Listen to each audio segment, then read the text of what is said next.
tous et bienvenue dans cette vidéo. Aujourd'hui, nous allons introduire de nouvelles notions. On va parler des sélecteurs CSS. Les sélecteurs CSS vont nous permettre de sélectionner chaque balise de manière individuelle ou plus précise afin de pouvoir l'appliquer du style.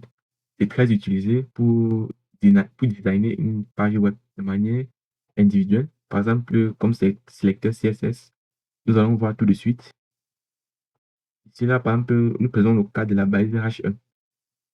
Si je veux sélectionner cette balise, on va par exemple utiliser le sélecteur avec classe. Voilà. Sélecteur par classe. Et la classe, on peut donner ici la titre. Voilà. Ça, c'est un sélecteur. Maintenant, si je veux écrire du CSS, je vais sélectionner ce H1 par classe. Cela permet à ce que si on a par exemple 20 balises H1, H1, H2 ou P, on en a autant.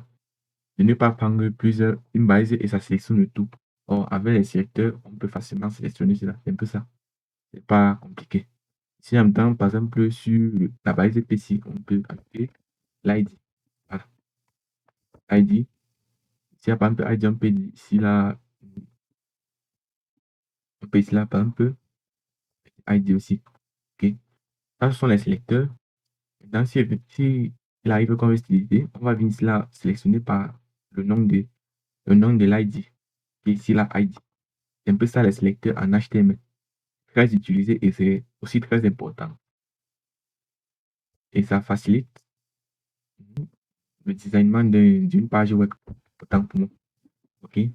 C'est un peu ça, le sélecteur. Et je crois que bientôt, nous allons passer au CSS. Le CSS, oui. Parce que le HTML, ça, c'est du HTML brut, comme je l'ai rappelé dans la vidéo précédente. Tant du CSS, page web n'a pas trop de sens. OK. Et ici, là, la dernière fois, nous avons parlé des formulaires. Nous avons vu ce que c'est qu'un formulaire et son importance dans une page. Oui. Parce que, avec ça, l'utilisateur peut enquêter ses identifiants. Ici, là, ici, là. OK. Maintenant, dans le partie CSS, nous allons voir comment designer tout ceci pour que ça ait l'air d'un vrai formulaire. Un vrai formulaire, oui, d'une page web. OK. Là, et aussi, j'insiste, veuillez vraiment utiliser des balises, c'est pas compliqué. Vous pouvez taper des lettres pour voir les balises qu'on n'a pas encore eu à voir. Par exemple, les balises span. Span. Je mets ici, par exemple, un sélecteur, classe, il donne une classe. Oui, une classe, par exemple, je mets ici, là, on span ça, par exemple, ceci. Voilà. Ici, mon span, je crois que c'est ici, oui. Et aussi, des balises comme I, pour les écritures en italique. C'est même pas très important. Ici, là, par exemple, je fais ici, une écriture en italique. Voilà, voyez un peu son style. Ici, là, je dois ajouter. Ici, là, je mets BR pour que ça aille à la ligne. Balise BR. Et s'il veut manquer une nouvelle balise, les balises HR. Voilà. Comme ici, là, on a. Ici, là, on va mettre la balise HR.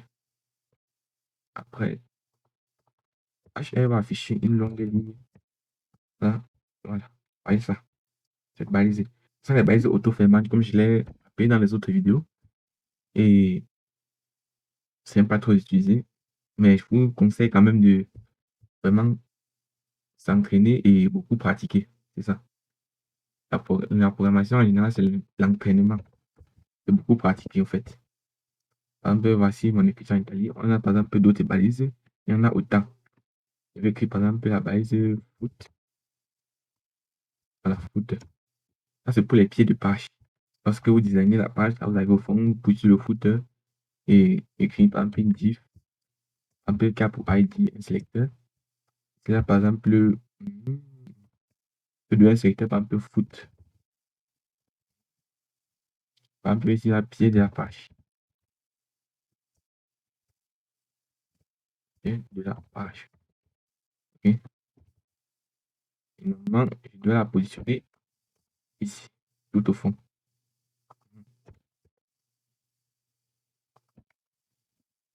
OK, ici, les fois qu'on a ça pied de la page. Et ensuite, on a d'autres balises, les balises section.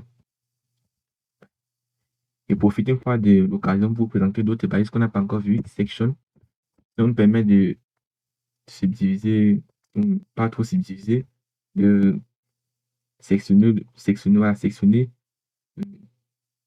voilà, sectionner les morceaux de code.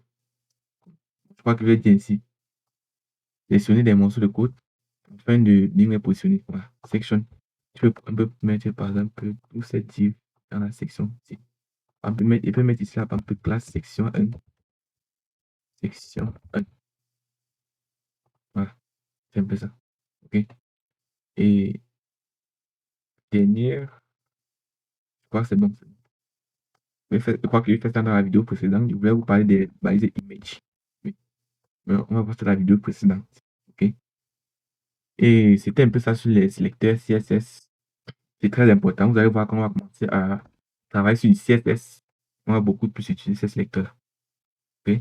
Et tâchez à retenir aussi les nouvelles balises comme une voir, section, span et autres, etc.